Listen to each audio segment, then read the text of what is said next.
Yay! Okay, hi guys, it's today and welcome back to my channel, and today we are finally back to continue the read along for ErHa. We're on volume 6 and I'm so excited. I decided to wear green just to like kind of try and match the vibe of volume 6. I don't know if I'm succeeding, but I'm happy to be back, even if I'm slightly terrified about what awaits us. And I just realized I don't have my bookmark with me. That is great. We shall worry about that when it's time for the break. So anyway, hi. Okay. I'm so happy to be back with this. Like, I've been loving Disabled Tyrant's Beloved Pet Fish, but I've been dying to get back to this as well. So anyway, burst through the door. I'm ready for some round one. Oh goodness, and let me just also take a moment. I should have added the merch link in this. I should have been a bit more savvy with it, and not. I will attempt to be more savvy with the next live. But I do have some Moran and Shizun merch now, if you guys are interested. Anyway, that was just like, I couldn't resist, and I decided to do that, and it's a thing. Ooh, I didn't know she did book club for that. That's cool.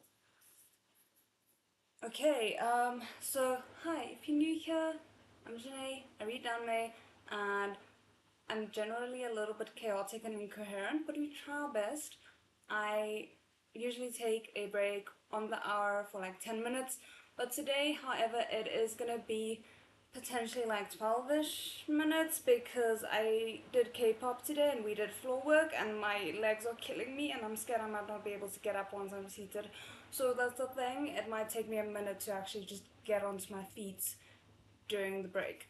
So yeah, that's more or less it. And I think, oh, and I have tea here with me that you will see make an appearance every now and again. So with that said, I think we can more or less just get started.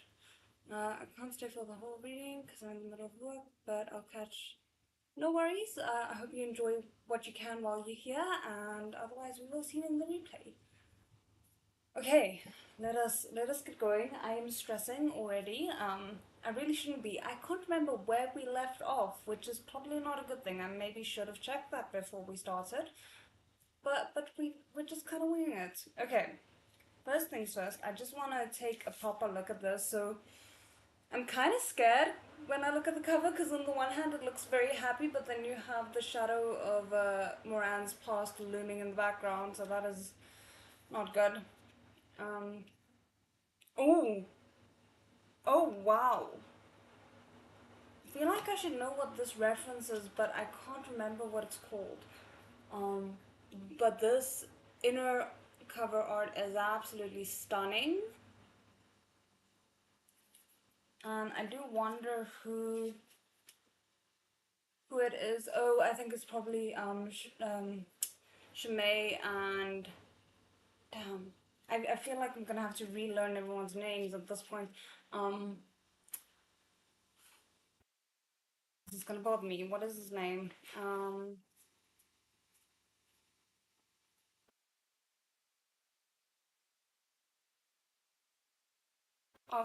Little Phoenix. What's his name?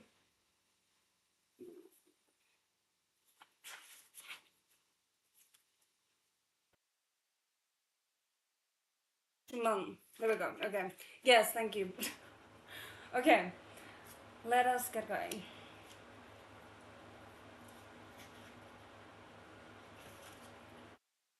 Okay, for anyone following along with the actual volumes, um, it is, we are starting with chapter 181. I can't believe we're already there. Shizun's memories. Oh, great. This is not going to be painful at all. Oh, oh right, we had a confession happening at the end. Okay, okay. The morning after the confession, Chuaning woke early. He didn't get up. He could see Moran through the canopy, still asleep on a simple pallet of straw on the ground beside the bed. It was difficult to see through the gauze of the curtain. Chuaning hesitated a moment before reaching out to lift it. Yet, before he even touched the thin fabric, he curled his outstretched hand into a finger, pointing. Using that single fingertip, he parted the veil the merest crack, as if it wouldn't count as peeking, were it only through that gap. The light of dawn streamed through the paper of the window. Cut into thin beams, the rosy glow gilded Moran's handsome features. Chuaning couldn't remember the last time he'd seen his sleeping face. He watched him quietly and carefully for a long time, so long he began to recall when Xu Zhengyong had first brought Moran back to Session Peak. Moran had been a bashful youth, yet he seemed to shine with a fiery enthusiasm when he was happy. He spent his spare moments clinging to Chuaning, determined to become his student no matter what Chuaning said or how Chuaning tried to shake him off. He looked the gentlest. I liked him the best. Moran's declaration back at the heaven-piercing tower had been so absurd, so unbelievable. Yeah, I actually kind of forgot that that was a thing. It left Chuaning without any intention to take him as a disciple. In the end, he had left Moe hanging for 2 whole weeks. In that time, he heard Moe had asked Xu Zhengyong, Madame Wang, Shi Mingjing, and Xu Jiming in turn for advice on how to become his student. Which of these Moran ultimately got the idiotic notion from, no one knew, but he took to lurking outside the Red Lotus Pavilion like it was Cheng Yi's door, waiting for Chuaning to appear. When Chuaning left in the morning, he greeted him and begged to become his student. When Chuaning returned in the evening, he greeted him and begged once more. He continued in this vein, rain or shine, with the persistence of water wearing a hole in a rock. That is an interesting metaphor. Each time, Chuaning had huffed and walked away, as if Moran didn't exist. He didn't like this kind of fervent pursuit.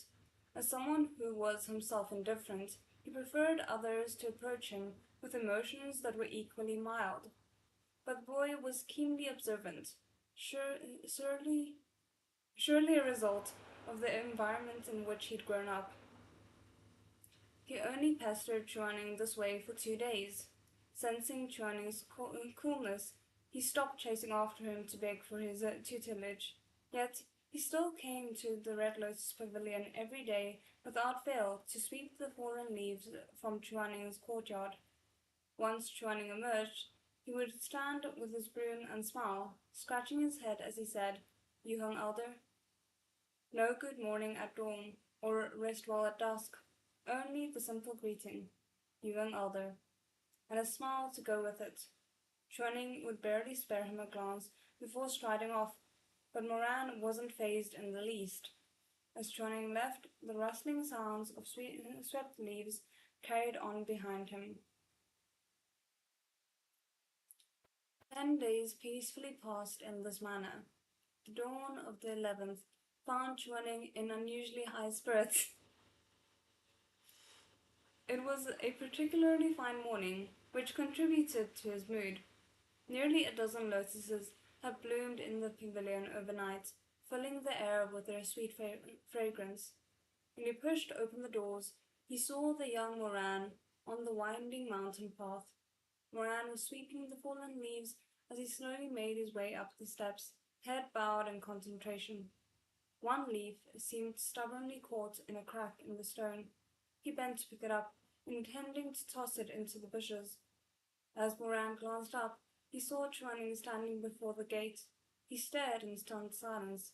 Then his face split into a grin. Arms bare beneath the rolled-up sleeves, and that leaf still in his hand, he waved at Chuaning. "You young elder?" His voice was clear and sweet as fruit from the vine. Though it wasn't loud, it seemed to echo between the mountain peaks. A pristine expanse of clouds drifted on, and sunlight poured past the boughs of trees. A breeze sang through the bamboo forest. Chuaning stood for a moment, squinting into the dazzling sunshine that turned his eyes to liquid amber. Damn, these descriptions. Sorry, I know we're not past the paragraph yet, but damn. In that sunlit instant, the dead leaf in the young man's hand seemed no longer so mournful, but took on something of the bright and dazzling quality of that beaming boy. Expressionless, Chuaning walked down those stone steps. Moran had grown used to his indifference and paid it no mind. He tactfully stood aside as usual and waited for Chuaning to pass. Chuaning came down the steps, one after another, and glided past Moran as he did every morning. But this day he turned his head ever so slightly and glanced back at the youth. In a voice crisp as a spring and as calm as a lake, he said, "Many thanks." And the man was forever changed. I'm talking about both Moran and Chuaning in this instance. Moran stared for a moment. Then his eyes lit up. He waved a frantic hand. There's no need. It's this disciple's duty." Chuaning paused. "I don't plan to take you on as a disciple." But his voice and expression were no longer so stern as they had been. He turned and continued on his way, yet for some inexplicable reason, perhaps a twinge of conscience, after a few steps, he found himself glancing back once more. That was how he wound up, catching sight of the youth, still holding his broom, jumping for joy, fully unbothered by his final words. Excitement was written all over his face, exuding an endless light and warmth. This rascal hadn't listened at all to what Chuaning's second sentence. Was a mere thank you enough to make him so happy? Another few days passed just like this. One morning, it happened to rain. The downpour wasn't heavy, and Chuaning wasn't the type to bother with an umbrella or barrier. He reckoned it would take less than half an hour to get to the platform of sin and virtue. Even if he got soaked, he would steam himself dry with a spell. When he pushed the door open, Moran was still there, but he hadn't swept today. He had put the broom aside and instead held an oil paper umbrella as he crouched low to the ground with his back to Chuaning, shoulders shifting as he fiddled with something in complete concentration. His already small figure seemed even smaller when crouched. With a large, dark brown umbrella over his head, it made for a comical sight, as if he were a mushroom that popped out of the ground after spring rain. Resisting the urge to smile, Chuaning walked up behind him and cleared his throat. "What are you doing?" "Ah." Stunned, the youth turned and looked up at him. The first thing out of his mouth was, "Young elder." Before Chuaning could reply, his eyes widened, and the second thing out of his mouth was, "Why don't you have an umbrella?" Guys, please tell me that the umbrella that Chuaning religiously carries around with him is not this umbrella. Please tell me they did not do that to us. Like, I don't think I'd be okay. Shizun noticed him. Indeed. Moran stood on his tiptoes and raised his umbrella as high as it would go. His third utterance was, "Take this one." But it was too short, and stood one step below Chuaning. Even with great effort, his umbrella barely cleared the top of Chuaning's head. His grasp faltered. A gust of wind blew, and he fumbled it. The umbrella tilted, sending water streaming into Chuaning's collar and down his neck. Oh, great. Before Chuaning could speak, Moran devolved into a flurry of apologies. Sorry. Still, Chuaning said nothing. He could have said, the first time Moran had spoken. He could have said, "I don't need it," the second time Moran spoke. And he could have said, "Keep it for yourself," at the third. But Chuaning was left somewhat speechless by the fourth outburst, as Moran cried out his apologies. Chuaning's gaze was downcast. His expression might have been one of apathy or sternness. In the end, he only sighed and took the umbrella from Moran's hand. He held it up over the two of them, both his posture and grip precise. As he glanced at Moran, he paused for a moment and returned to his first question. What are you doing here? Saving the earthworms. If you had given me a bingo card, I would not have picked that. Like, this man really just said that. I mean, kid, boy, at this point. What? Chuaning frowned, thinking he'd misheard. Moran smiled, cheeks dimpling sweetly. He scratched his head, embarrassed, and started, saving the earthworms? Chuaning looked down at Moran's hand, which held a still dripping branch he must have picked up from the ground. Past that, on the stone steps, there was indeed a helpless little earthworm lying in a puddle, wiggling away. Yeah, and as far as I know, you're not actually supposed to pick them up, so you can't really pick them up and place them and hope for the best. The worms came out of the dirt, but once the rain stops, the sun will break out and bake them into worm cakes. Okay. Somewhat abashed, Moran continued, so I wanted to put them back in the grass. With a stick? Chuaning asked coolly. A pause. Yeah. Seeing the man's icy expression, Moran must have been worried the Ewing elder was judging him. It's not that I'm scared to use my hands, he hastily explained. It's just that my mom told me that when I was little, that you can't touch worms with your bare hands or they'll rot. Chuaning shook his head. That's not what I meant. He reached out and tapped a spot in midair. A delicate golden willow vine emerged from the cracks between the limestone steps and wrapped itself around the worm lying in the puddle, gently conveying it back into the grass. Eyes widening, Moran asked in astonishment, What was that? Tianwen. What's Tianwen? Chuaning shot him a glance. My weapon. Moran looked even more dumbstruck. Elder, why is your weapon so small? Chuaning finished on his behalf. Moran snickered. Trust Moran to find the joke in that. He is and will always be Moran. Such a Cinnabon. Oh, cute.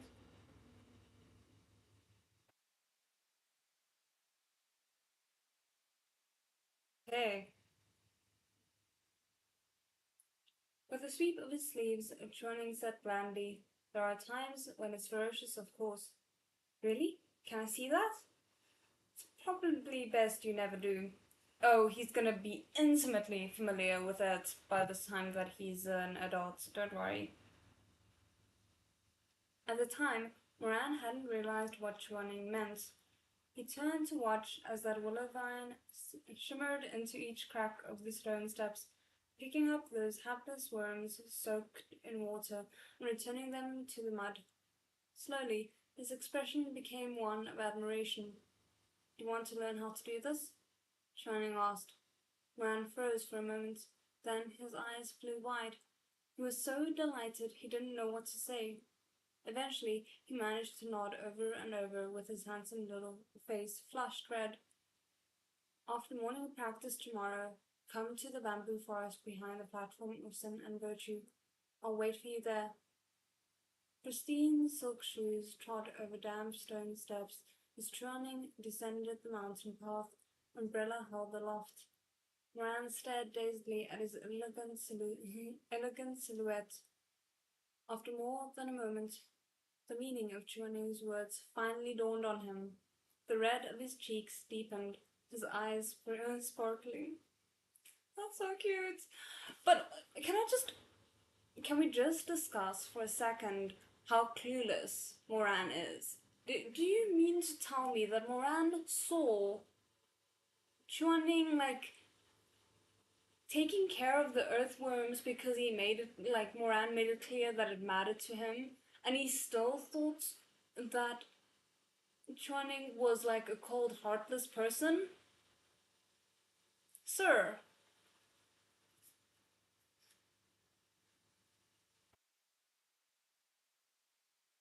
Heedless of the wet ground, he fell to his knees and kowtowed, his youthful voice ringing with joyful enthusiasm. Yes, Shizun. Sorry. Chuaning said nothing. He didn't acknowledge Moran's words, nor did he stop him. He merely paused briefly before continuing down the steps. The raindrops skipping across the surface of the umbrella like the strumming of a harp. Only after Chuaning vanished into the distance did Moran rise from the ground, at which point he discovered a barrier set up over his head.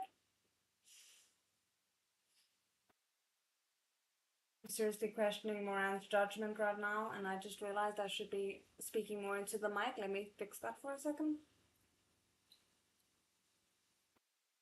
Yeah, you're right. Whatever glasses Moran was wearing, he needs to take them off because he's not seeing them things right.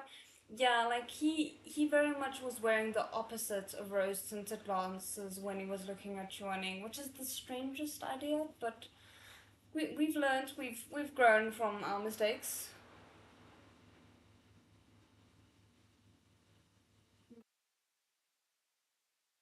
Translucent gold of it, flowing with patterns of 5-petaled flowers, had kept the drizzle from soaking him. Zheng Yong had been both surprised and relieved to learn of this development. Yu Heng, what made you change your mind? He asked Chuaning. At the time, Chuaning had been sitting on the dais at the platform of sin and virtue, the umbrella Moran had lent him still in his hand. His slender fingers stroked imperceptibly over the antique wood of the handle.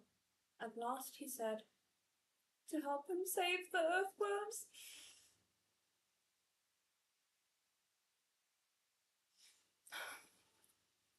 This secret softy, like, he is gonna be the death of me.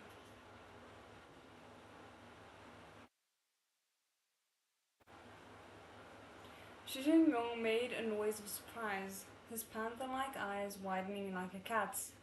Save the what? Chuaning didn't reply, the suggestion of a smile hovering in his eyes, fixed on the umbrella's bamboo ribs.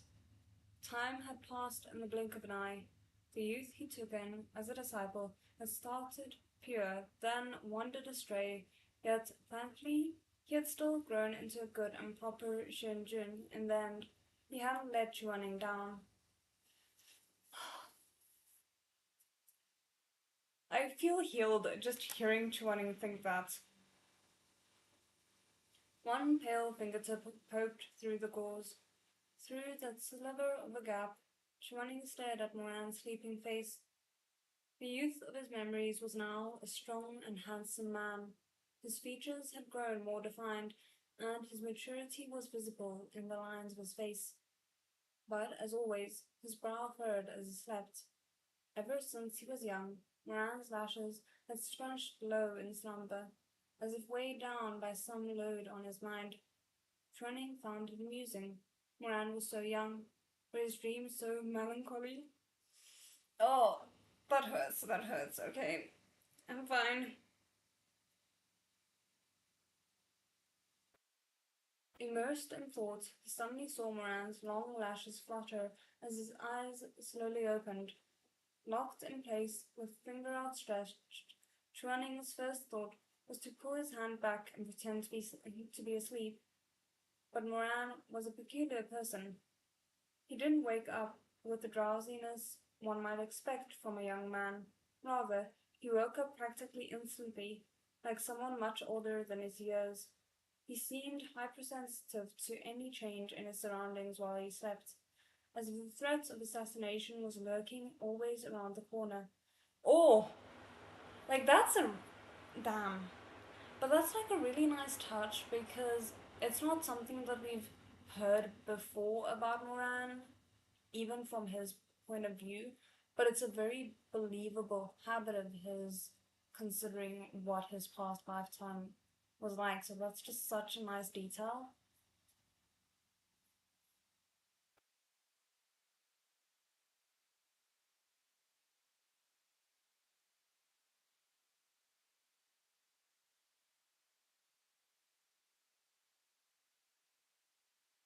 Every step like treading on thin ice. Before Chuaning could pull back from the canopy, Moran's eyes landed on his questing fingertip with an unerring accuracy. Chuaning froze. The young elder's dignity and reputation hung in the balance. In that critical instant, he was struck by a bolt of by a bolt of inspiration. Okay. He turned, letting his outstretched hand fall carelessly over the edge of the bed, as if he hadn't been trying to peek through the veil at all, but had simply rolled over in his sleep and stretched, sticking his hand out of the canopy as he shifted.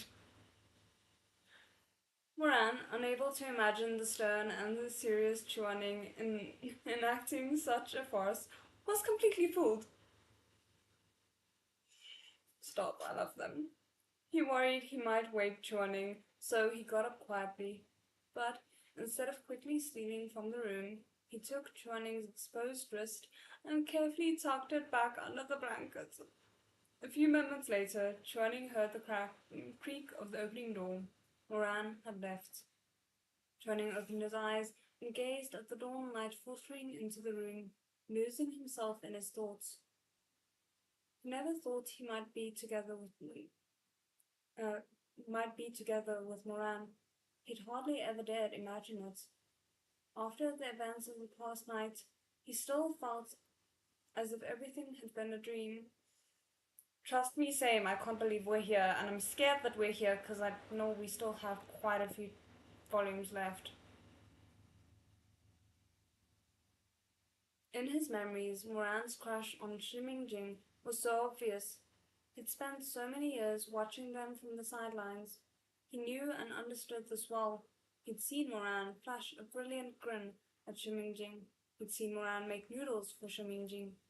He'd seen Moran secretly help Shimingjing finish his missions, smug in the belief that nobody would know he'd interfered. But Chuaning knew it well. He'd been envious, jealous, upset, and dissatisfied, and eventually he thought he'd come to terms with it. But how could acceptance come so easily? Even knowing a relationship with Moran was impossible, he'd still stubbornly clung to his feelings and brazenly refused to turn away. Over and over, Chuaning had asked himself whether this doomed course was worth it, whether such hopeless yearning was contemptible. But after countless rounds of self-examination, he had never found an answer. He himself had once looked indifferently upon those fools suffering in unrequited love, failing to comprehend why they'd persist despite the pain, holding on so tightly, despite the scars left behind. He had never understood it until the karmic flames of unanswered yearning scorched his own heart. Damn. Only then did he realize that most true and sincere passion in the world was very much the same. One could force themselves to let go, but rarely could they give up completely. It was precisely because of this that Chuaning, who didn't know of Moran's change of heart towards Shimei, felt confused and hesitant. He didn't understand why Moran would choose to shift his attention from the beautiful Shimingjing to his own somewhat pathetic research. Sir, do we need to provide you with multiple mirrors? Like, what is it going to take for you to stop with all the self-doubts? I don't...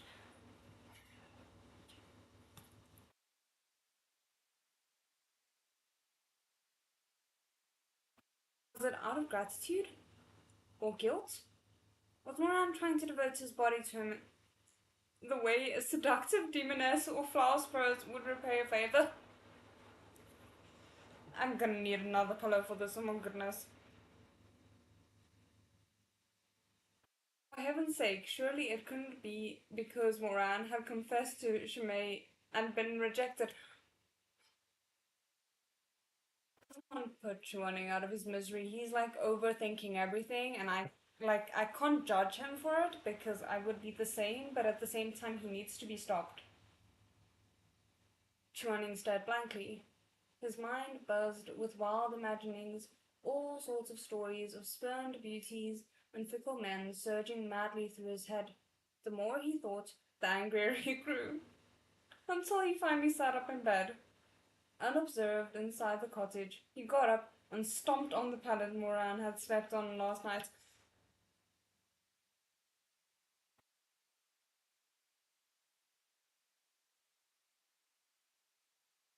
Only this man would be confessed to by the person he's in love with and be angry about it. You need to teach him how to accept being loved.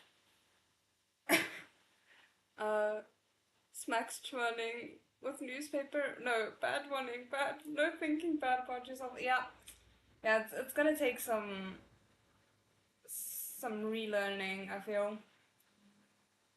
Okay, let's just see. I think we're making good time, so let's just keep going. Okay, we are on chapter 182. Shizun's little candle dragon? Why does that sound adorable? Even if he had his conjectures, Chuaning refused to obsess over them in the absence of facts. He was stressed enough as it was. Still, he had his reservations about these feelings that had seemingly appeared out of nowhere.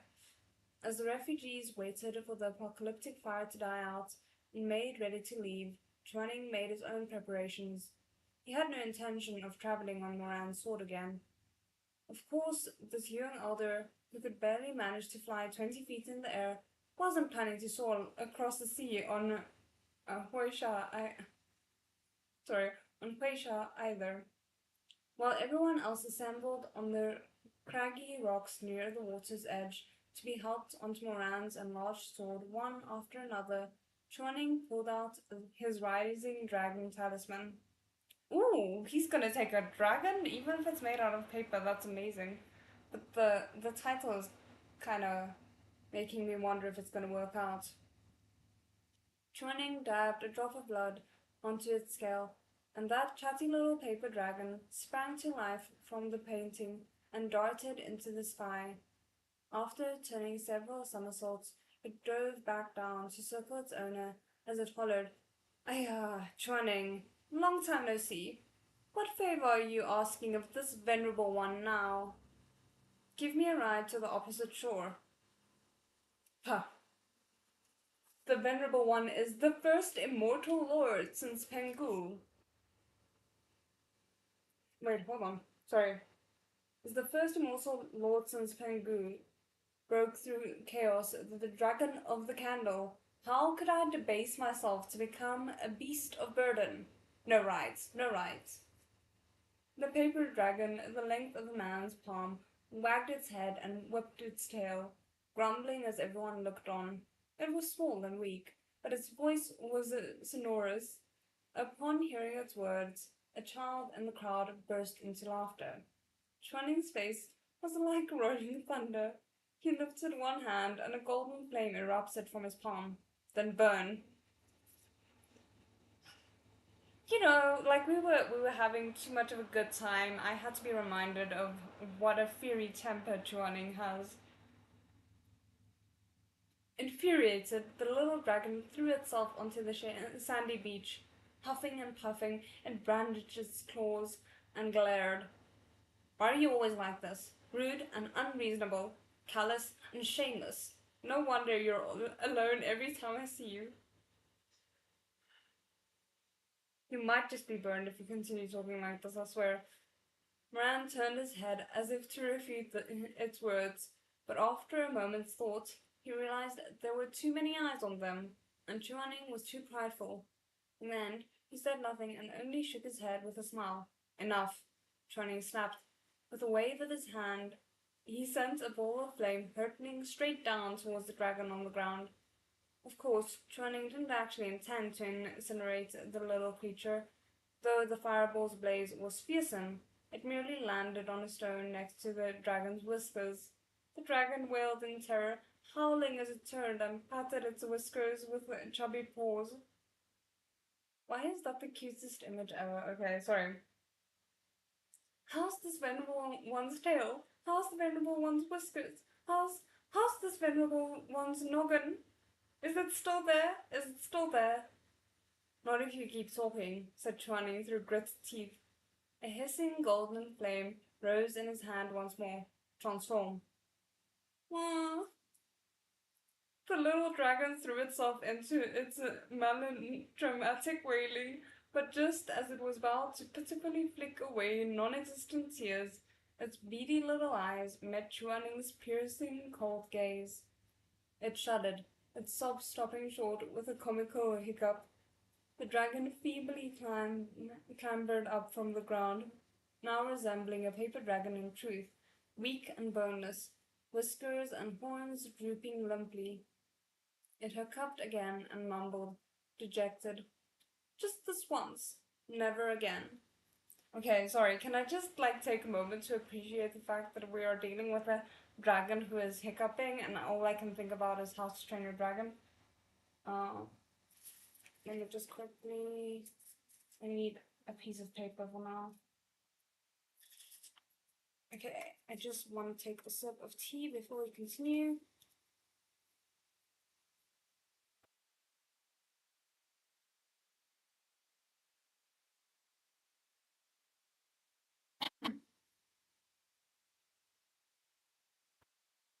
Okay, let's get going again.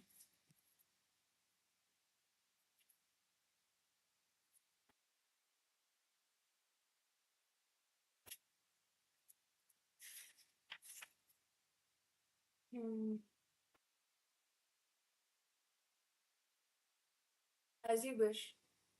Whatever, you said the same thing last time.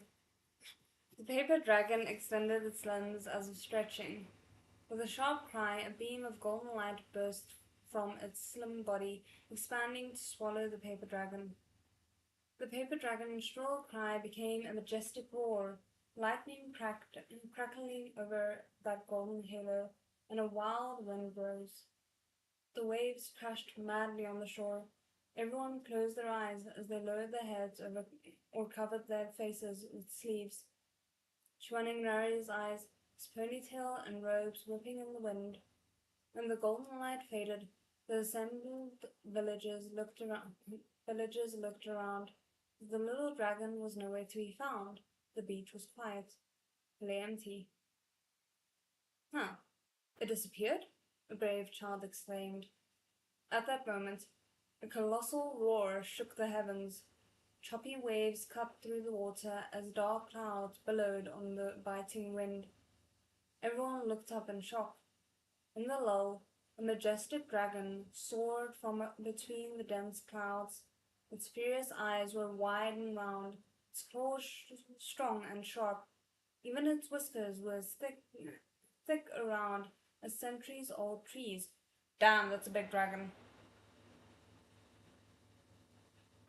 It coiled amidst the clouds, magnificent, then reared its head and dove towards the ground, wrapped in a fierce gale.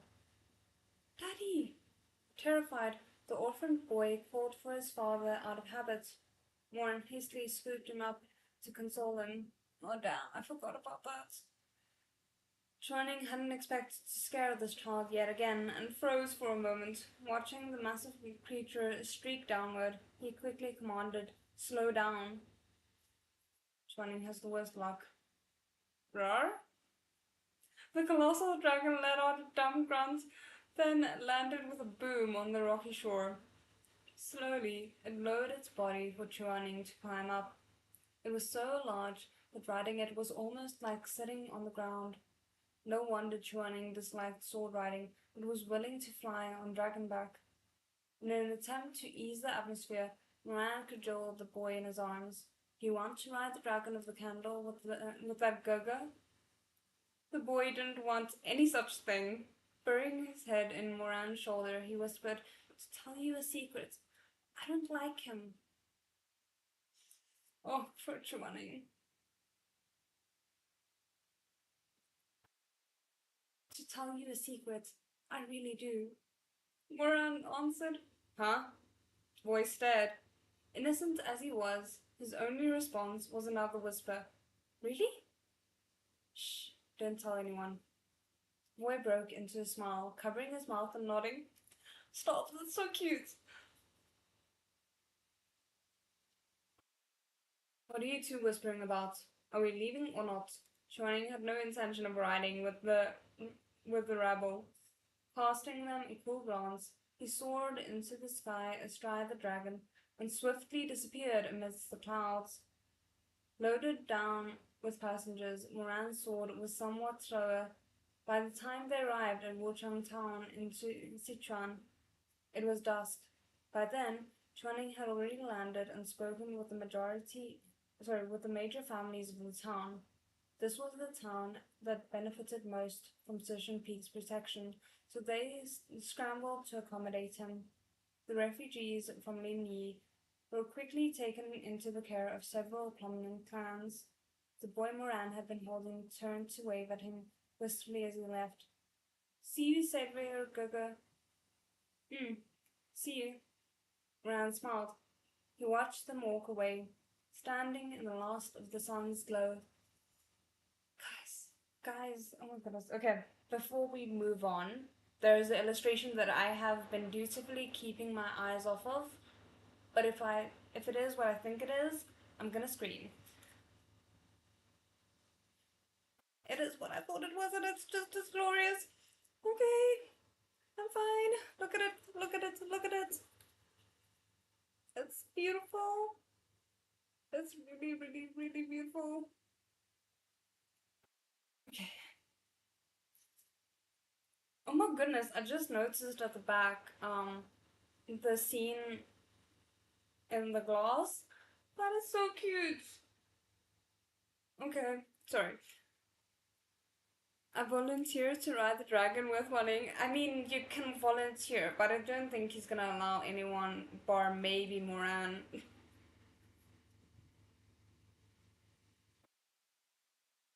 Chuaning disliked such drawn-out farewells.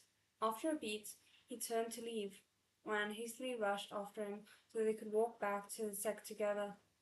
Against the backdrop of swaying trees and rosy sunset, they walked in silence up the stone stairs, one step at a time. Moran recalled how Chuaning had once dragged him, injured and unconscious, back to the peak despite his own depleted spiritual energy.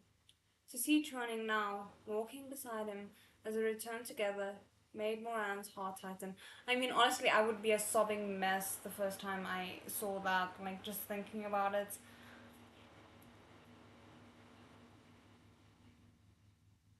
Swept up in that tide of emotions, he reached out and carefully caught Chuaning's fingertips. Chuaning froze. They'd held hands before, but Chuaning still seemed stiff and clumsy, terribly ill at ease. He strove to maintain his calm expression, to pretend he was unaffected and unbothered. Unfortunately, the man by his side was Moran, Moyer, the one who knew him to his core, who knew how sensitive the mole by his ear was, and how his toes shied from the cold. Neither spoke. Observing that Chuaning didn't pull away, Moran finally clasped Chuaning's entire hand in his own. I'm fine, I'm fine, I'm fine. The path ahead was long, but he wished the journey was longer. For the chance to hold Chuaning's hand a while longer, just a while longer. The destination was far, but he wished the journey were shorter. If it were shorter, perhaps the suffering Chuaning had borne to bring him home years ago might have been less, just a little less. Damn, like hitting me with the good things and then immediately following it up with the bad. I mean, it's me, Bum. Should I be surprised? Am I allowed to be surprised? In this manner, they walked onto the peak, where the majestic mountain gates rose before their eyes. Suddenly, a slender silhouette in a white fox fur cloak appeared from between the rustling trees. Before the two of them could get a clear look, they heard a man's voice. Shizun? Startled, Chuaning yanked his hand out of Moran's and let his sleeve fall over it. He stopped in his tracks and raised his head. I'm guessing it's Chimay. Yeah, Chimay came down the steps above them. In the setting sun, his face was as luminous as the fresh petals of a lotus. a splendid sight. Even the sprawling colors of the sunset paled in comparison. He was loveliness personified. Shimei appeared not to have noticed them holding hands. He only looked surprised and delighted to see them again. Thank goodness you're finally back. Moran hadn't expected to run into him here. Embarrassed, he said, Shimei, are you heading down the mountain? I'm on my way to pick up some things for the sect leader. I didn't expect to meet Shizun and Aran. The sect leader received Shizun's messenger Haitung a few days back, but of course he couldn't rest easy until he saw you. Moran and I are unharmed. How are the others from the sect? They're all fine, Shimei replied.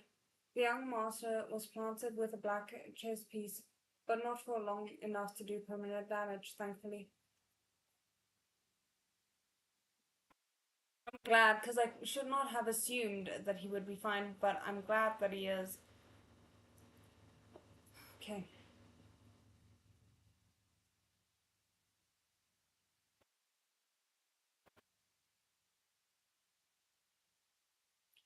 Tanlang Elder has been overseeing his care, and today he was able to stand and walk around.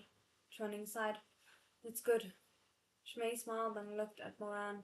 His lashes lowered gently as he dipped in a bow. I'd like to chat longer, but I'd hate to keep the Guye messenger with medicinal ingredients waiting. If you'll excuse me, Shizun, Aran, I'll see you tonight. Go on ahead, Chuaning said. We'll talk soon. Shimei left in a flutter of robes, disappearing into the distance. Chuaning looked back at Moran. He knew Moran hadn't been the one to let go, that he had pulled away first, but he still felt the inexplicable burn of fury. He shot Moran a cutting glare, then turned and left with a sweep of his sleeves. Moran could only stare in his wake. Moran, I don't blame you for being confused in this instance. The two arrived one after the other at the threshold of the loyalty hall. When the doors opened, both were stunned speechless by the scene before them. The main hall of Shizun Peak was piled with precious metals and silks, gems and corals, magical implements and spiritual stones, spanning from the dais at the rear of the hall all the way to the entryway. Chuaning couldn't even fully open the door. A pile of sparkling spiritual stones for refining magical devices had entirely blocked the way. I'm scared. I don't want it to be for any, concerning reason that is the case. I'm hoping this is just, a lot of people showing their gratitude to Shizun Peak, and that's why? I don't know. The gifts were one thing, but for some reason, there were nearly 3 dozen beautiful women waiting anxiously inside as well. Shi Jingyong stood in the middle of it all, desperately trying to reason with Hua Huang Pavilion disciples garbed in pink. No, thank you. Absolutely not. We cannot accept the rest. But please, sorry, we can accept the rest. But please take these songstresses back to the pavilion master with you. We really have no need for song or dance here. Thank you very much. I don't get the feeling that's not the only thing that they were potentially there for, and I think Xu Jingyong just wants to save his marriage, if we're being honest, because his wife is awesome. I volunteered. Oh, sorry, I read that one already.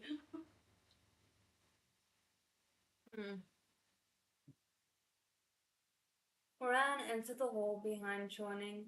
As soon as he stepped in, a wave of strong perfume hit him in the face from the 3 dozen songstresses hovering beside the doorway. Always sensitive to such fragrances, he burst into a flurry of sneezes. Please tell me the songstresses aren't gonna recognize Moran because some of them maybe used to work in a brothel or something like that, because that's just gonna worsen Chuaning's mood. Like the reminder that Moran has any kind of past. Oh goodness. Xu Yong's head whipped around and his face instantly lit up in joy. Aran, Yu-hung, you're finally back. Quick, come help me persuade this envoy here. Chuaning arched a brow. Envoy? Before Xu Zhengyong could answer, the disciple turned with a toothy grin. This one is the eldest disciple of the Hu Huang Pavilion, here on our Pavilion Master's orders to build an alliance with Shizun Peak. Chuaning was speechless. An alliance offer was not something they could just brush off so easily. The three spent ages politely turning down the envoy's generosity until they finally managed to send him away. As Xu Zhengyong watched his retreating silhouette, he heaved a gusty sigh and mopped his brow. Do you know, all kinds of sects from the upper cultivation realm have been sending messengers these past few days, and they all want to make connections with Shizun Peak. I haven't had any dealings with them in the past. The only one willing to talk to us was Kunlun Tashir Palace. Now that they're suddenly coming in swarms, and with gifts too, I really don't know what to say. Chuaning frowned. What have we missed in the upper cultivation realm? The times, they surely are changing.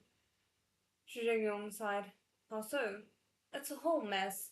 The madman Xu Shuanglin exposed so many depths and grudges with that memory scroll.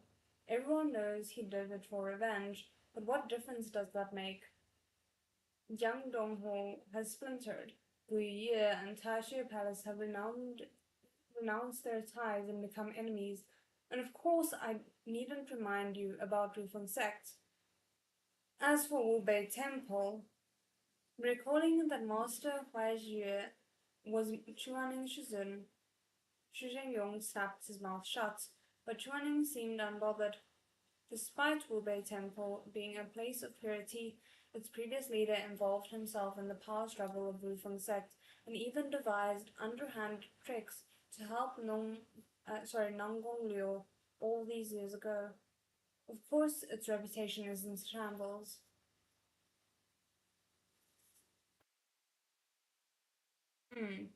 Chuning's callousness towards his own former sect bewildered both Xu Zhengyong and Moran, who watched him quizzically. Chuaning pressed his lips together. After a beat of silence, he asked, What about Nanggong Si? I don't know. We haven't heard anything from him. And Miss Ye, since the apocalyptic fire died down. I really hope they're okay, because I really liked both of them so much. I'm kind of stressing. But there was something else I wanted to mention. Didn't we have some kind of revelation about Nanggong Liu asking something of Chuaning and Chuaning leaving in disgust? Because I feel like that should have been reason enough for why he feels so indifferent towards his former sect. Or have we not found... I think I'm conflating the two different sects. I think I'm conflating Rufeng sect with Wu Bei Temple. Okay, never mind.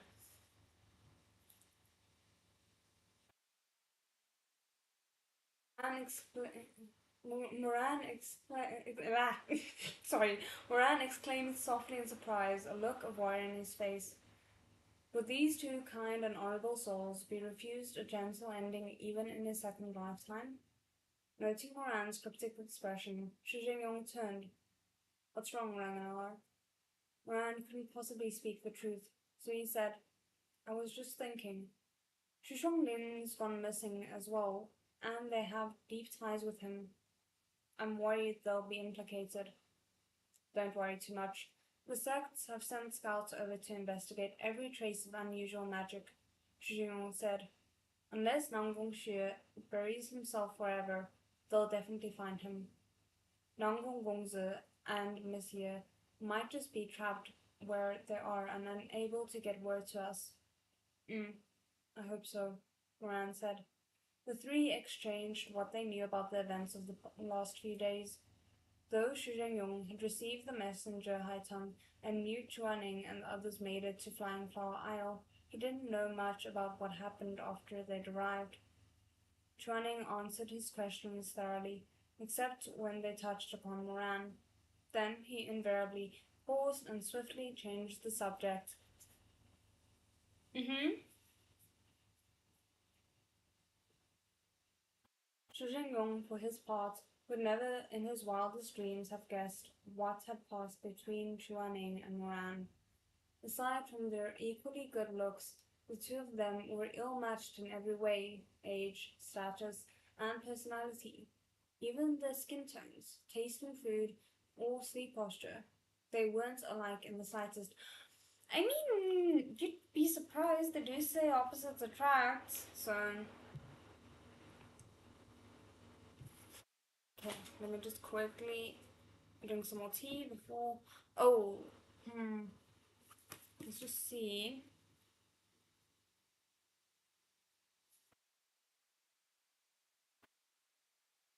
How many pages are left before? I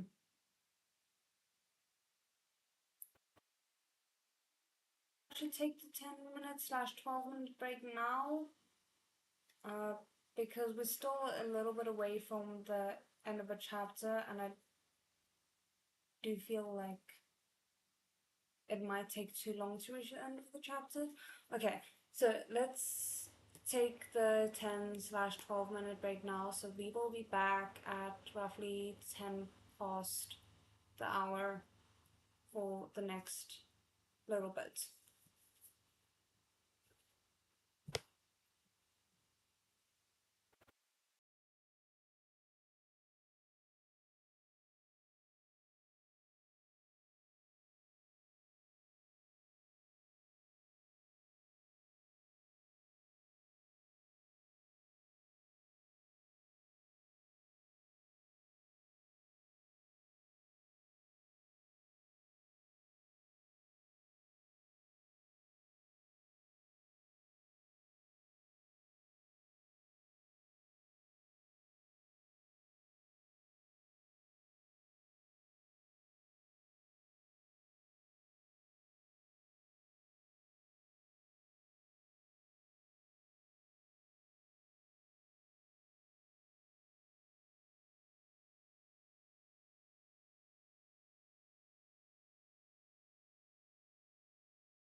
Okay, we are back. I hope the audio is still fine.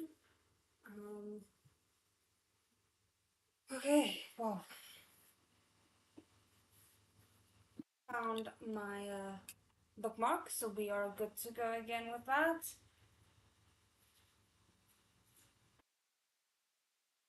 Okay, let us just more or less immediately jump in, I guess.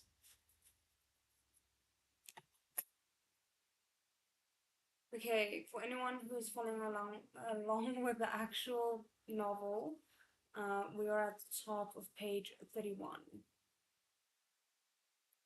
Yuhung of the night sky, the bidal immortal, had always been the emblem of pristine purity, the symbol of cool distance. Shizun was unattached and ascetic, a man who prized his dignity above all. How could he possibly— Woo! What the hell was that? Do I want to know? Kind of scared. Let me just analyze what went wrong.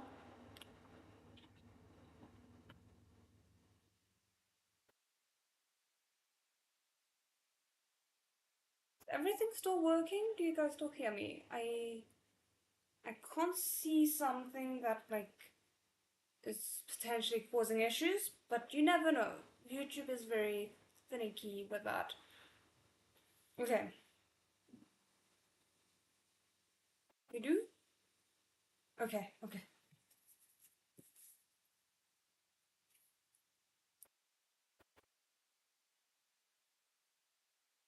Um okay, let's try that again. How could he possibly entertain a romance with his own disciple? Even the boldest and most absurd folk tales wouldn't dare posit such a plot. I mean, this book does. If any storyteller had the temerity to tell such a tale, his audience would spit their melon seed shells and dump their tea on him, then beat him under his own beechwood table. But inexplicably, this love had flourished. In a dim, inconspicuous corner, a delicate, mysterious flower slowly unfurled its petals. Although not yet in full bloom, its fragrance was hauntingly beautiful. Since they had returned at last to Session Peak, Chuaning intended to go to Mainpool Hall for dinner that night. But when he had opened the doors of the Red Lotus Pavilion, he saw a figure standing on that bamboo-lined mountain path atop the blue stone steps. At the creak of the door's hinges, this person turned, his back shaded black as ink by the shadows of dusk. The last glow of sunset gilded his handsome face. Shizun, Moran grinned at him. Chuaning's feet in his pristine white shoes froze. Memory folded over itself. He seemed to see Moran the year he had arrived on Session Peak, when he stood before Chuaning's door every day and watched him leave, then waited for him to return. But time never flowed backward. The young elder from the past had long since turned into the Shizun this young man had called thousands of times. His reverence now contained a tightly restrained passion and an undisguised tenderness. What are you doing here? Waiting to eat dinner with you. Chuaning's gaze fell upon the food box in his hand. It's been a while since we've been home. I want to eat at Mingpo Hall today. I wasn't planning to stay in the pavilion for dinner. Moran stared for a moment, then understood Shizun's mistake. He said with a smile, "This box is empty. I just brought Shumun dinner. He doesn't have much of an appetite, so I borrowed a small stove and made him a bowl of noodles." Oh, damn! Damn, you just had to knock that a bit of hope out. Oh no. Chuaning looked back at him with some surprise. As long as he could remember, these two had never been close. Although they were cousins, they were at each other's throats the moment they were left alone together. When had this changed? Perhaps he'd missed too much in his 5 years of sleep. Or perhaps Moran and Shimon had merely grown up, whatever it was, without their teacher realizing. The two had warmed to each other. He was still far from embodying perfect brotherhood, but Shimon would still make an ugly little clay figure of Moran when he was sculpting, and when Shimon was ill, Moran would still make a bowl of noodles and bring it to his bedside. How far they've come, even further than Shimon realizes. Chuaning sighed. How is he? When I went to look in on him earlier, he was still asleep. He's awake now. After he ate, he wanted to take a walk outside. I barely managed to get him to lie back down. The general chest formation is unique. Anyone made into a black chess piece needs to rest no matter how little time they were controlled. Even as Chuaning agreed, he felt a small bubble of doubt rise to the surface. Moran had spoken carelessly, but Chuaning had been listening. He sensed something faintly off about that straightforward statement. Moran seemed to know a bit too much, and speak a bit too lightly about the Gen Long chess formation's strengths, weaknesses, and effects. Shizun? Chuaning blinked, coming back to his senses. Moran was smiling. What are you thinking about? Nothing much, Chuaning replied after a moment's hesitation. He was worrying unnecessarily. Moran was a Zhongshin now. It wasn't strange that he should have some understanding of forbidden techniques. Changing the subject, he asked, Where are we going? I don't want to go out. I don't either, Moran said, rubbing his nose. He chuckled warmly. As long as it's with you. Anywhere's good. I'm fine.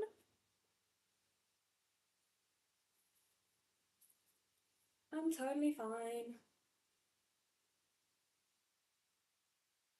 Chuaning would never admit that his heartbeat quickened at those words, but he did gaze a fraction too long into those dark, shining eyes. They were bright and earnest, filled with the reflection of the setting sun and his own silhouette, simple and clean. He couldn't think of any excuse to refuse those eyes, so in the end, he went with Moran to that bustling dining hall. Moran used to put food into Chuaning's bowl without hesitation, and had even been known to reach out with a smile to wipe sauce from the corner of Chuaning's mouth. But now, after crossing the bridge of that final confession, they could no longer be so carefree. Under the watchful gazes of so many, even making eye contact was awkward. At the end of a very courteous and respectful meal. Why is that so funny?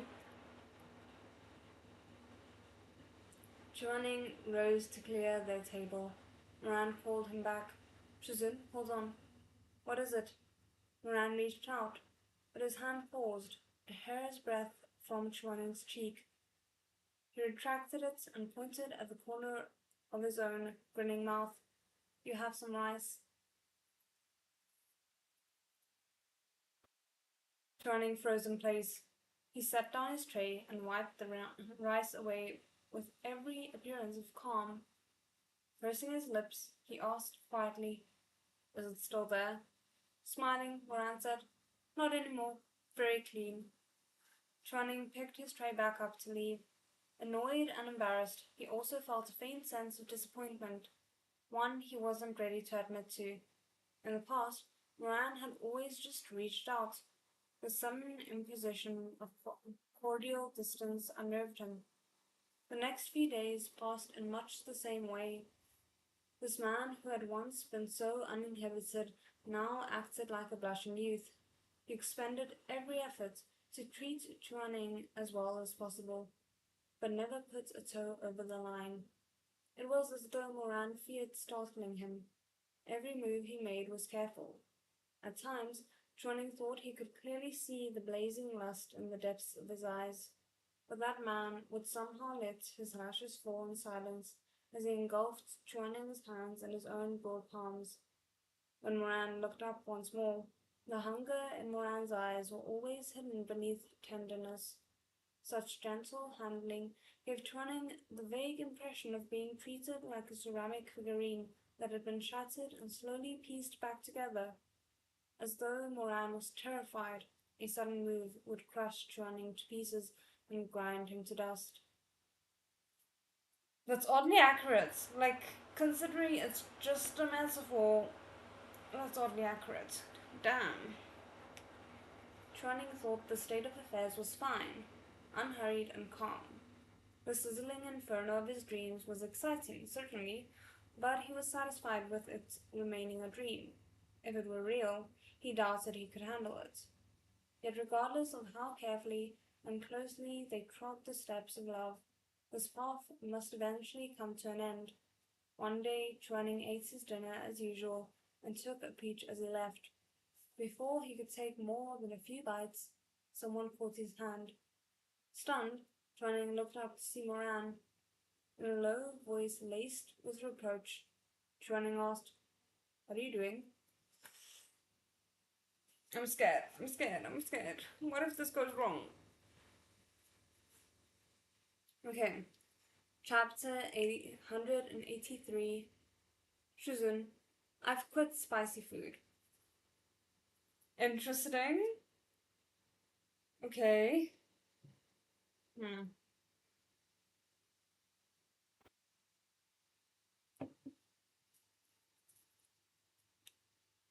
There was no one else around.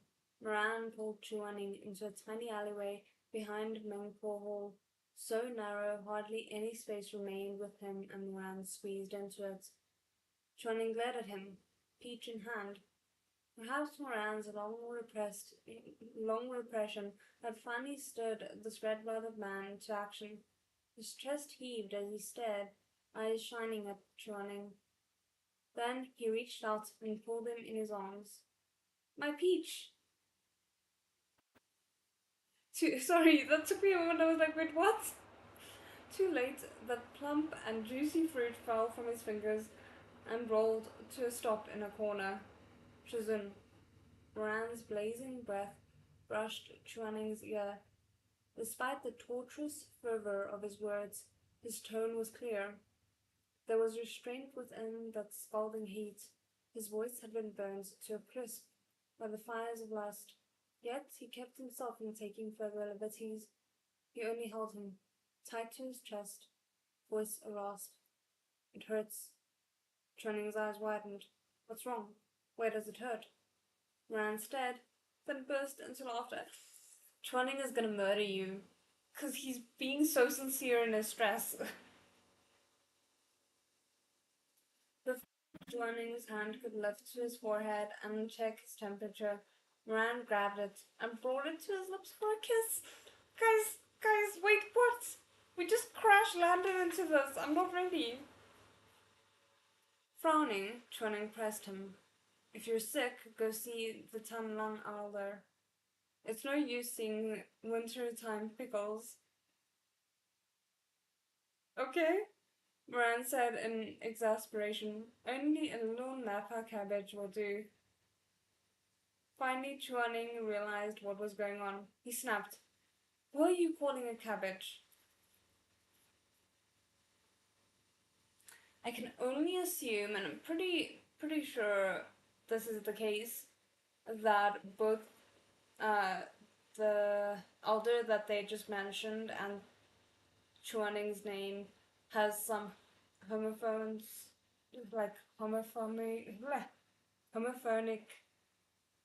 equivalents that parody those their names. So close yet so far. Damn it.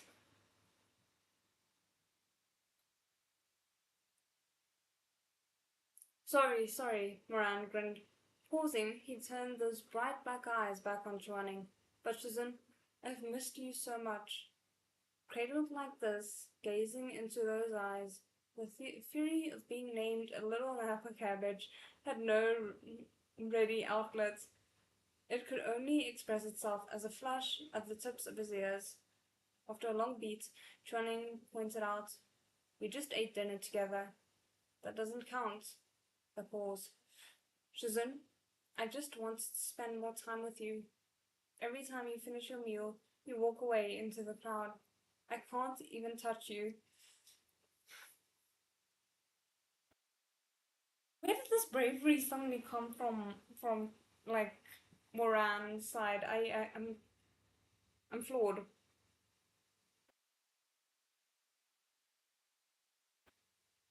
There was a faint note of hurt in his voice. Stay with me a little longer. Don't go. Flustered, Chuaning's cheeks burned hotter the longer Moran spoke. Moran's scent was so distinct, so masculine, so overwhelming. In that tight embrace, Chuaning couldn't muster a single word. Shizun, Moran murmured, let me hold you a while longer. Their paths did not naturally cross often in Surgeon Peak. Visits from the other great sects grew even more frequent, and Shi Zhengyong often pulled Chuaning aside to discuss strategy, further cutting into their time together. Even in the hard-won moments when they could sit close and eat. Guys, are we like... I feel as if I missed something here.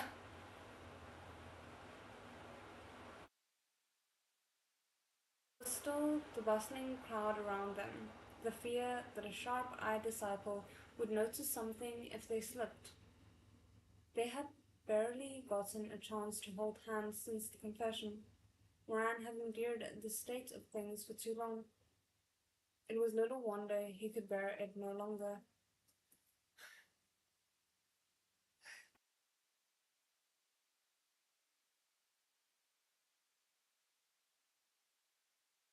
As night descended, the crowds leaving Mengpo Hall became denser.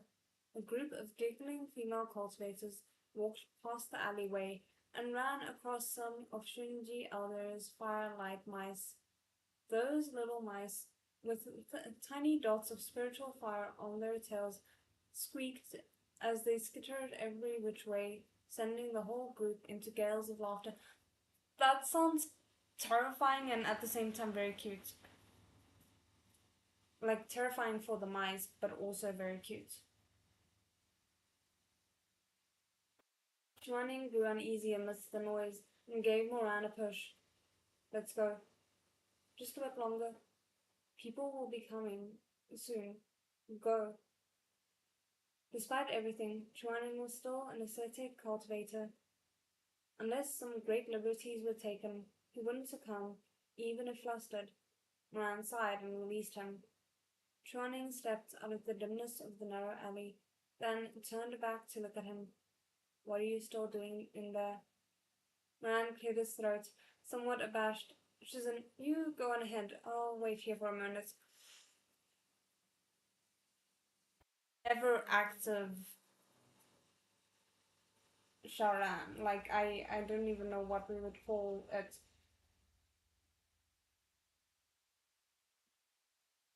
Hmm. This puzzled Chuaning, but his next words were forestalled by the flush on Moran's handsome, golden face. His dark eyes were glittering like stars twinkling nervously in the night sky. Understanding dawned, and Chuaning reflexively glanced downward. As his gaze landed upon a certain area, his ears rang, and his cheeks were scarlet as if stung by a scorpion. You're really... He couldn't seem to finish the sentence. With a flick of his sleeves, he turned and left in a huff, metaphorical smoke pouring out of his ears. Shizun is very hard to satisfy because on the one hand he's like, oh, this man cannot be attracted to me, look at how hideous I am. And then he gets angry when there's clear proof shown that Moran is obviously attracted to him.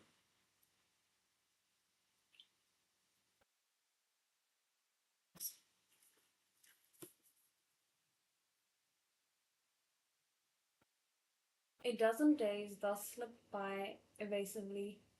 Even if this wolf named Moran had been made gentle, the blood-thirstiness in his bones thickened with the passage of time, like the looming sense of an oncoming storm.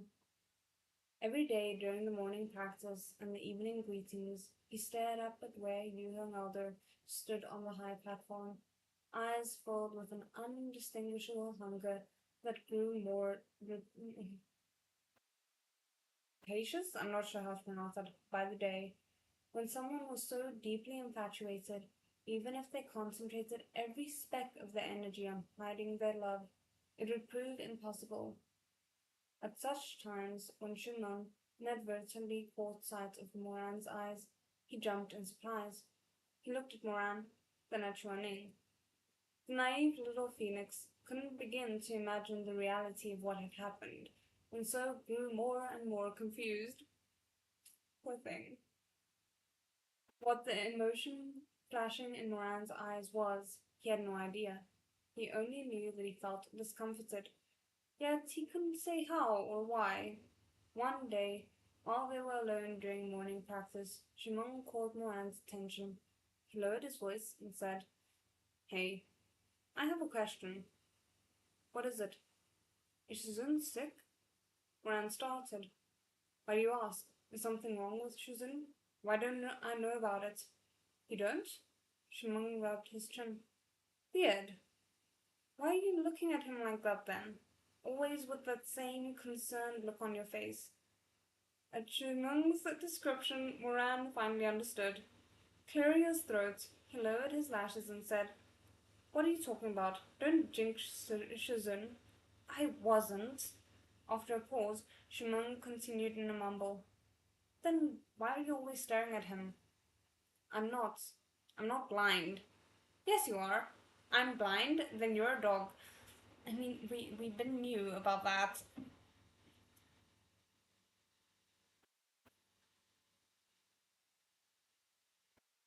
Hearing these two grown men break into squabble, Chuaning cast his cool gaze down from the platform. Shimon and Moran clamped their mouths shut. Lowering their heads, they went back to transcribing the herbal medicine scrolls in their hands, still elbowing each other under the table. Some things will never change, but at least it's in a good way this time. After shoving back and forth, Moran pulled his hand away without warning. Shimon had been exerting too much force, and, and at the sudden loss of the resistance, he fell right on top of Moran with an audible smack. Moran burst into laughter, slapping his thigh. Heedless of their surroundings, Shimon roared, "Are you serious? You tricked me!" "我也." Shiming. Vexed, Chuaning looked up, Phoenix eyes narrow and brows furrowed, to see his disciples once again embarrassing him. "If you're going to fight, do it outside. Don't disrupt everyone else." "Yes, Shizun." Moran instantly sat up straight. Shimon also reluctantly shut his mouth, but his feathers were ruffled. I'm sorry, like, I know feathers being ruffled is a common expression, but because he is the little phoenix, that just feels so much more funny than it usually does.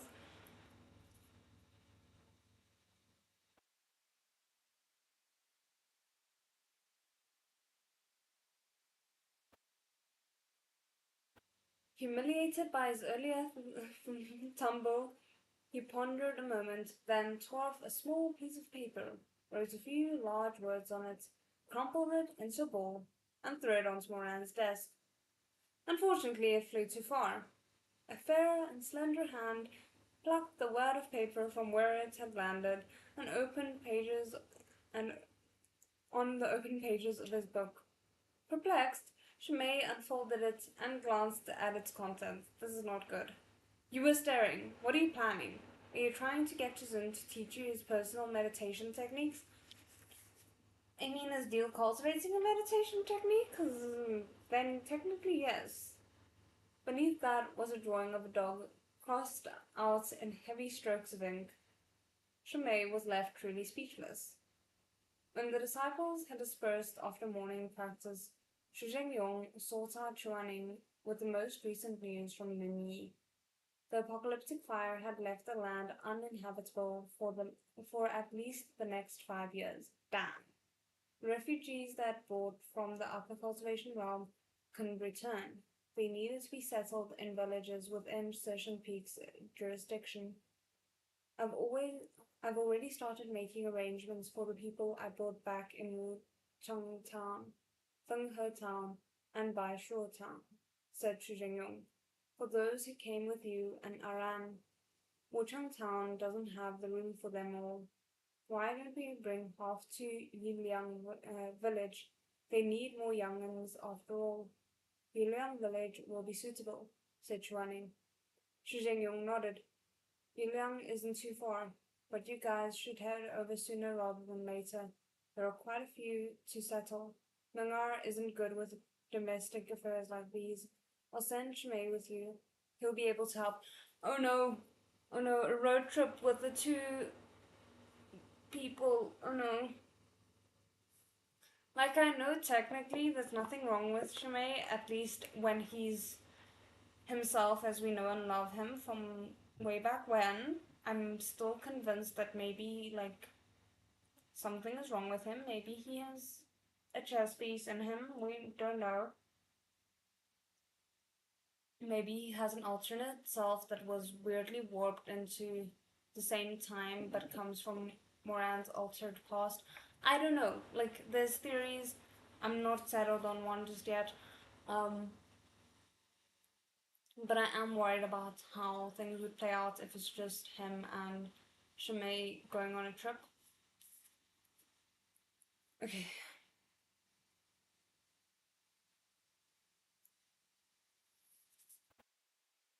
After a moment's hesitation, Chuaning said, okay.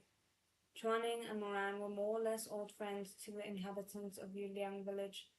The village head had received Xu Jingyong's missive 2 days ago and was up at the village entrance bright and early to await the three. Okay, so at least Moran's going with, so that might not make things better, it might actually make things worse, but we'll see. And was up at the village entrance bright and early to await the three Shenjun from Sejong Peak. Miss Lingar was there as well. It had been a while since they'd last met, and she'd grown prettier in the interim. The instant she caught sight of Moran, she hurried up to greet him. Moran smiled, somewhat surprised. Miss, you didn't go to the upper cultivation realm? No, and thank goodness I didn't. If I'd gone to Ligny, I might have lost my life as well. Leonard laid a hand over her full bosom in apprehension. I'll stay right here in the lower cultivation realm. The village has been getting better and better these days. Anyway, all of us used to hope we could move to the upper cultivation realm. Upper cultivation realm someday. This is the first time they're coming here. I'm not going anymore. No way. That's right. Someone else chimed in to agree. Times are always changing, after all. With Shu at Sejong Peak, in a few decades, it's possible the people from the upper cultivation realm will all wish to come here instead. I mean, they're not wrong, considering how many gifts Xu Jingyong has been getting. The lower cultivation realm has toiled for centuries, Shimei replied gently. As they say, every lake has its shore. It can't be all suffering for us. We're due some good days. He began to unpack the herbal salves Madame Wang had sent with him. Moran grabbed one for a closer look. Noticing the snake emblem of Guyu Ye on top, he exclaimed, "This is one of Hanlin the Sage's ointments."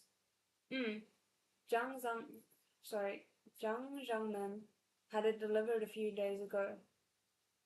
Jiangxi is a better gift giver than Hua Huang Pavilion, Chuaning commented.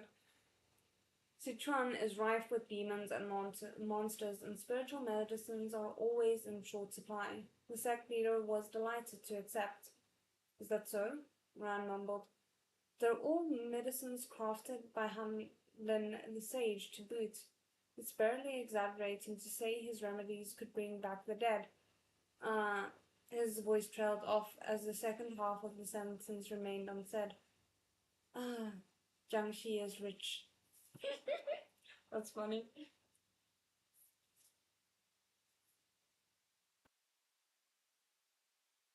Years ago, years ago at Shenyang Pavilion, Chuaning had spent 2,500,000 gold on but a few bottles of Tapper fragrance dew, only for Sekli Lijiang to now send them an entire carriage's worth of medicine with a wave of his hand. Moran put the jar back in the bag without a word and sighed inwardly. Wufeng Sect had fallen, but Guyiye was next in line to fill their shoes. Sishan Peak wasn't even under consideration. It would likely be a few more centuries before the lower cultivation realm could rise to such heights. I mean, steps in the right direction were made, so don't be too harsh on yourself. By dusk, after a busy day, room and board for the Linyi refugees was finally in a good order, and the rooms had been cleaned and tidied for their new occupants. The trio from Sishinpi prepared to depart. The village chief, however, insisted they stay for dinner, an invitation they couldn't possibly refuse under the circumstances. They followed him politely to the ancestral hall of Yuliang village. The hall was the site of all important events in the village, weddings and funerals, as well as New Year's Eve dinners, and the performances during the Lantern Festival were held here or in the large courtyard outside. Today, the villagers had set up more than 30 feast tables and made elaborate dinner preparations to welcome the villagers from the upper cultivation realm. The village chief even recalled Chuaning's sensitivity to spice and specifically arranged a table full of lighter dishes for the Yuheng elder and any Linyi residents with similar tastes. Oh, that's actually so nice and considerate.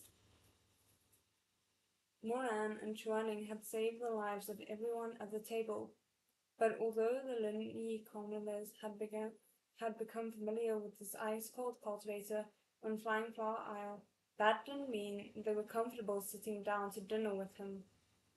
Etiquette demanded they stay in their assigned seats, making for a tremendously awkward meal. While laughter and wine flowed at the other tables, everyone at theirs kept their head down, chopsticks moving in silence. Moran was a skilled cook and had gone to the kitchen to lend a hand. He didn't join the diners at the table until the last dish was brought out, his honey golden face gleaming with sweat from the cook fires. Sorry. With his shining eyes and regally sloped nose, his handsomeness made him conspicuous amidst the crowd. Soup buns, called the cook, hefting her platter stacked high with bamboo steamers. One for every table, 12 buns in each, 6 with pork and shepherd's purse filling, and 6 with pork and mushroom. Eat 'em while they're hot. Am I misremembering, or does Chuaning not like mushroom? So we're hoping that at least one non-mushroom one will be left for him. Grinning, Moran helped her pass out the steamers to each table. Thank you, Mo Xianjun. Thank you, Shinjin. The children were more familiar with Moran. Thank you, Mo. Sorry, why am I struggling so much right now? The children who were more familiar with Moran piped up with, Thank you, Wei Yu Gege. Lingar's eyes followed his figure, unable to look away. Even if she knew he didn't like her, and never would, she couldn't help watching him hungrily. Looking was free of charge. Thank you, Mo Shenjun. She cooed when the steamer arrived at her table, syllables soft between vermilion lips. Moran beamed at her without any hint of flirtation in his gaze. His frank regard conversely embarrassed the girl, and she swiftly cast her eyes downward. 2 tables remained, Chuaning's and Chimei's. Due to their different tastes, they hadn't sat together. Moran brought the steamer to Chuaning's table first. Chuaning frowned as he received it. Stop running around, the food's getting cold. When Moran arrived at Chimei's table, Chimei smiled. Aran is so skilled, thank you. Not at all. I was only helping the cook. Duty done, Moran turned from the table. Shimei thought he was going to get himself a bowl, so he made space for Moran on the bench. Why don't you sit here? He called to Moran. I asked for an extra bowl earlier. You don't need to grab another. So this is where the comment about my taste having changed comes in, maybe? Moran stared at him for a moment, then smiled and scratched his head. I'm going to sit with Shizun. Shimei blinked. When did you stop eating spicy food? That's the table for Miles' food only. I quit. Shimei fell silent. Pupils shadowed, then suddenly smiled. I've heard of quitting alcohol or smoking, but never spice. To be honest, I can't really call it quitting. After not eating it for a while, I just don't have the taste for it anymore. Moran hurried away towards the kitchen with a smile and a hasty wave. I'm off to grab a bowl. You'd better stay there and eat. The soup buns are getting cold.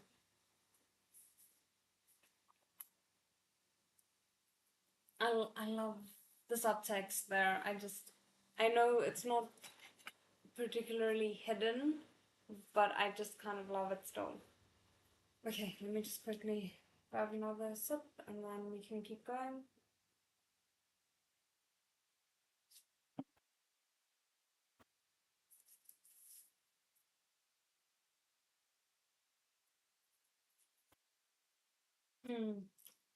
Chapter 184. Shizun, I made you wait so long. Ooh, okay.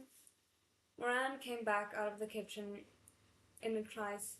Even when he sat down next to Chuaning, he brought with him not only a heaping bowl of rice for himself, but also a lidded box. Surprised, Chuaning hesitantly asked, Aren't you going to sit over there with Shimei? Moran stared. Why would I? This response swiftly cheered Chuaning up. Lashes lowered, he cleared his throat. I thought the dishes over there would be more suited to your taste. The subtext. Spotting the pinkening tips of Chuaning's ears, a thought occurred to Moran. Could Chuaning be jealous? His heart pounded, a smile spreading across his face. My taste is to sit wherever you are. Damn. He is not holding back. He's just like, yes, I'm gonna be very frank with it. The flirtation is strong. I will not let you misunderstand anything, and yet somehow Chuaning still manages to misunderstand sometimes. This time, Chuaning's ears went completely scarlet. His knee had been pressed to Moran's, but now, suddenly skittish, he tried to inch it away. Moran refused to let him. Beneath the table, he put a hand on Chuaning's thigh. You... One of the villagers at the table looked over. Shenjun, what's wrong? Chuaning knew he'd misspoken. He schooled his face to calm and said, Nothing. Moran hid a smile. Chuaning really was so amusing. It wasn't as if Moran actually planned on doing anything scandalous. That would be a surefire way to bring calamity down on his own head. He simply didn't want any distance between Chuaning and himself. He grabbed Chuaning's leg and childishly yanked it back, so that Shizun's knee leaned against his. Chuaning jerked away again, so Moran pulled him back once more. In the end, Chuaning hit his limits and kicked him under the table, but he stopped trying to move. Moran grinned from ear to ear. There's something wrong with you, Chuaning hissed. They ate. Moran glanced at Chuaning's bowl. As expected, there were a few vegetables and a piece of tofu. All those soup buns had long since been gobbled up by the unruly kids at the table. Moran passed him the little food box of woven bamboo. What's this? Soup dumplings, Moran murmured. I made them just for you. 6 with crab roll and 6 shrimp. Shh, eat up and don't say anything. I knew everyone would beat you to the punch. Chuaning eyed him. It would make him stick out to be the only person eating them at the dinner table. Chuaning was almost too embarrassed to do it, but the sight of Moran's dark eyes, so earnest, and the smudge of flour on his cheek, kept his refusal trapped inside his mouth. The words, "I made them just for you," were indeed capable of melting hearts. Chuaning said nothing. After a moment, he silently opened the box and propped the lid in front of him like a screen. With a deliberate furtiveness that only made his actions more obvious, he ate one piping hot crab dumpling. Rich broth burst from the delicate skin and warmed his chest from the inside out. Good? Moran watched for a look of approval. Chuaning bit his chopsticks. Not bad. You try one. I've had plenty. These are all for you. Moran smiled, his eyes overflowing with warm light. As long as you like them. Why don't you try the shrimp one next? His attention was so completely focused on Chuaning, the streak of pale flower setting off his dark and shining eyes, making him look all the more pathetically adorable. Why would Moran forget Chimay and turn to him? This question still gnawed at Chuaning, but Moran's eyes were so clear and certain they left no room for doubt. In that moment, his gaze had the power to soothe the worries of anyone he bent it upon. After dinner, the village chief invited everyone outside the hall to watch a play the villagers had staged on a platform next to the river. With a clang of copper cymbals and the strum of a Huchen fiddle, the actors of this humble opera took to the stage. The show was a rowdy one, full of trailing sleeves, whirling, and painted masks swapping. One actor grabbed the colorful lighter, held the pine sap pipe to his mouth, and tipped his head up with a ferocious puff of breath. Flames exploded across the sky, glinting across the actresses' headpieces and winning delighted shouts from the audience. Chuaning had never enjoyed such theatrics. Firstly, the mortal realm's tricks were unsophisticated. He could identify the mechanisms at a glance, and thus much of the wonder and excitement was lost on him. Secondly, the audience crowded so close and noisily that he was too uncomfortable to appreciate any of the remaining charms of the stage. Neither he nor Chimay were interested in the show, and after a few moments both turned to leave. Moran said nothing as he followed in their wake. At the last moment, he glanced back once more at the stage. I'm perpetually paranoid at this point. That was a lot of alliteration. Anyway, the fact that there's masks involved, I'm just like, is someone hiding in plain sight? Should we be worried?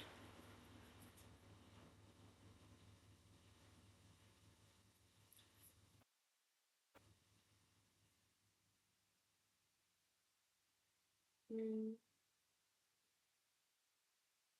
Let's go, Chimay suggested gently. If we're running, if we're late returning, the sect leader will worry. Hmm. Moran lowered his head and walked after them, but they had gone only a few more steps when he heard Chuaning ask mildly, "Do you want to watch?" They're doing the battle of the bank rollers between Wang Kai and Shi Chung. It's pretty interesting. He didn't say he wanted to watch it, but neither did he say he didn't. Chuaning listened quietly and said, "Then let's watch the end before we go." Shimei paused, slightly taken aback.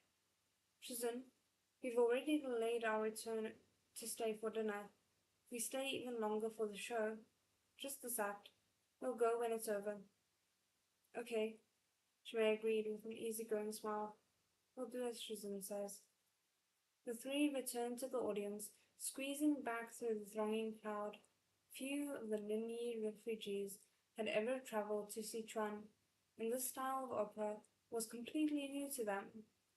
Those swirling sleeves and flashing faces left them clicking their tongues in admiration. Some of the smaller children couldn't see the stage and were either hoisted over the shoulders of adults or left to their own devices. crawling over the edges of the stage, craning their neck to look up. This coral jade tree, gifted by the emperor, magnificent in its beauty. The Wang Kai and Shichong up above were showing off their wealth with all their might, puffing and puffing in their determination to one-up each other. 15 miles of pure brocade to line the roads for my return. Who can match that? Great! Do another! The eyes of the audience shone. Village children, having stuffed their sweets in their mouths, clapped delightedly along with the adults. This wasn't the upper cultivation realm, obsessed with outward appearances. Here, no one was dumb enough to watch shows from their seats, sipping a cup of jasmine tea as servants massaged their shoulders and handmaidens waved board fans. The cool response from beneath those stages would dull even the actors' spark atop their performance. Their voices so dry they made the tyrant bidding farewell to his concubine sound like a toad leaving his cricket. What a description! Oh my goodness.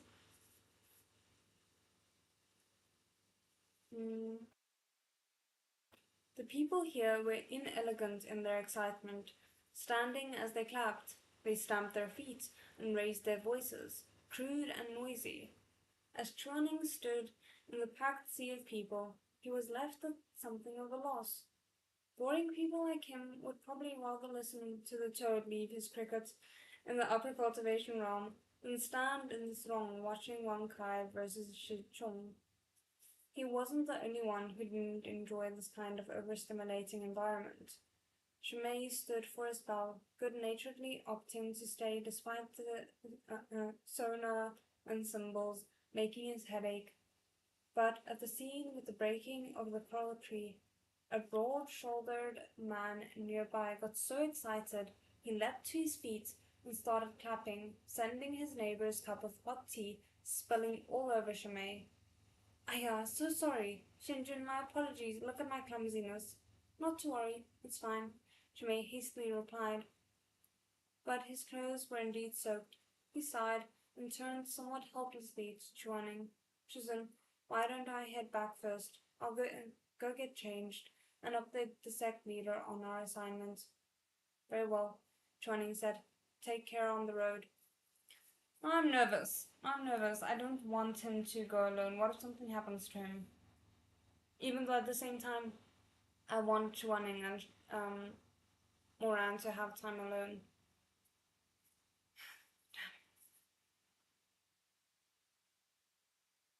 Smiling, Shumei bid farewell to Moran and left on his own.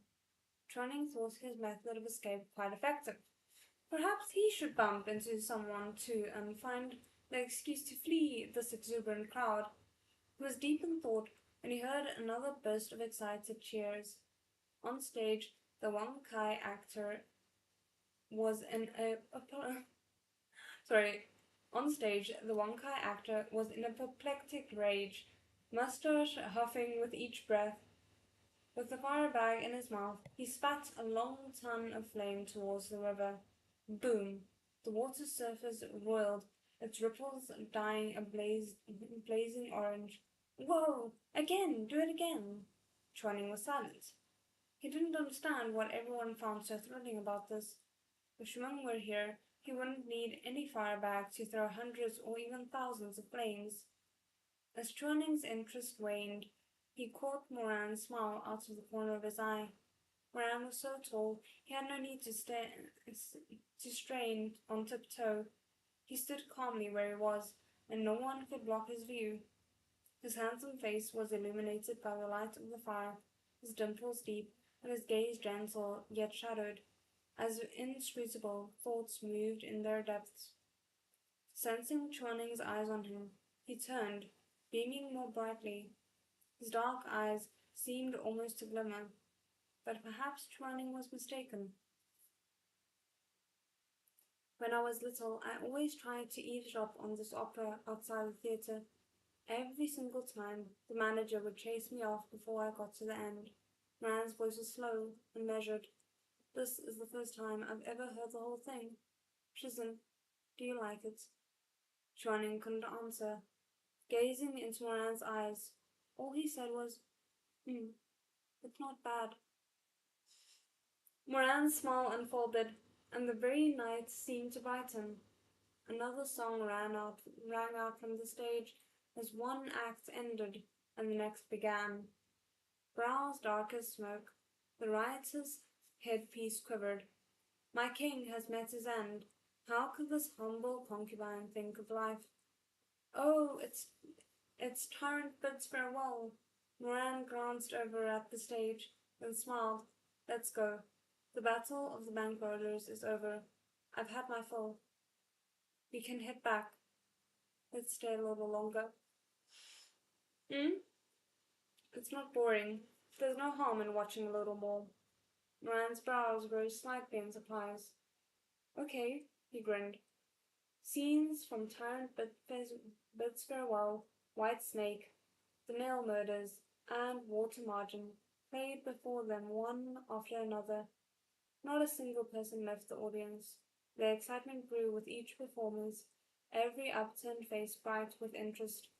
An old man recited the words along with Grandma Young's actor on stage. Kind words are warm for 3 winters long. Cruel talk brings 6 months of cold. And at the act's climax, when Song Jian lashed out to kill, the entire hall whooped and hollered, the applause nearly drowning the voices of the singers on stage. A drunken villager jostled Chuaning with a grin, clapping him enthusiastically on the back. Chuaning had nowhere to retreat to, and he couldn't berate the villager. As he fretted over this dilemma, warm hands clasped his shoulders. Chuaning turned to meet Moran's eyes. Somehow, Moran had come to stand behind him. He pulled Chuaning closer with a grin, shielding him from the press of the crowd. For a moment, the din of the crowd and the crash of the cymbals seemed far away. Chuaning's ears burned. He held Moran's gaze for a flash before averting his eyes, unwilling to look at him. But the body behind him was like a blazing flame, and the man's breath was searing. The sturdy chest pressed against his back, those fine-boned hands encircling his shoulders. As the drum beats quickened and the fire breathers did their work, the crowd's attention went to the stage, cheering and whistling. The audience's applause was a sharp staccato. In an effort to hide his embarrassment, Chuaning moved to half-heartedly clap along with the rest. Before he could raise his hands, Moran had drawn him into a full-bodied embrace. Perhaps he thought no one would notice in the crush of the crowd, or perhaps the boisterous atmosphere intensified his desire to be close to his beloved, close enough to meld into one, flesh and blood mingling. Whatever the reason, Moran lowered his lashes and held him close, wrapping sturdy arms around him. Chuaning thus caged in his embrace, he turned his head, and, in an instant, the flames from the stage lit up the night. Kissed Chuaning's earlobe.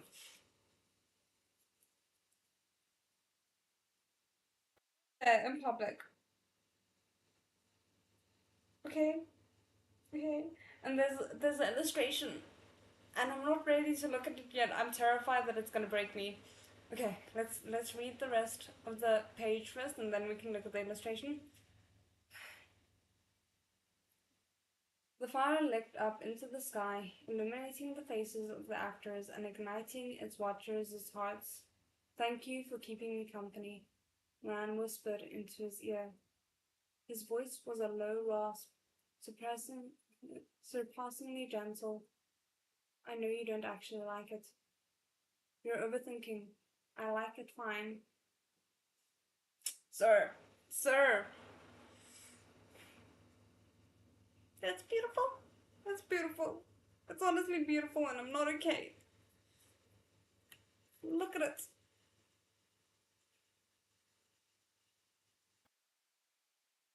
Sorry, I'm still trying to recover here, so just bear with me for a second. Oh! And then I just hit the mic.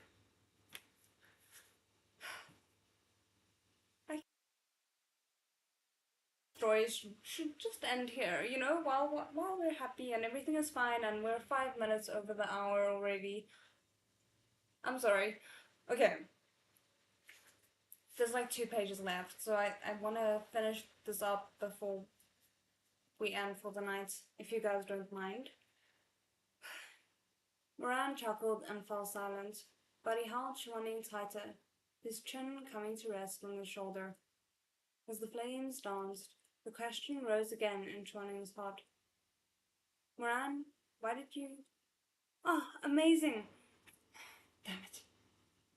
Someone shouted from the crowd. Chuaning's voice had been soft, and his words were completely swallowed up by the cheering throng. What? Moran asked. Nothing. Chuaning covered his flush with a scowl of displeasure. He didn't want to ask a second time. Asking once had already exhausted his resolve. He was too embarrassed, and refused to speak again. Moran was still for a moment. He really hadn't heard what Chuaning asked, but he suddenly said, "The one I like has always been you." Chuaning's heart pounded. It's always been you. I was just too stupid to figure it out. Ba-dum, ba-dum, ba-dum. His heart beat a relentless rhythm, loud enough in his ears to drown the cymbals clanging on stage. I'm sorry. Chuaning was silent. I made you wait for so long. Chuaning's eyes were dazzled by flame and smoke. His ears rang with crashing echoes. He couldn't hear a thing. The world was spinning. He didn't know whether his feet were planted on the ground or drifting on a cloud. All he knew was that the person behind him was real and tangible. The breeze never used to have a color or a presence, but now it had become Moran's scent, drifting past the tip of his nose. What a beautiful description, damn! He never wanted any lengthy explanation. All he wanted was this simple acknowledgement from the one he loved.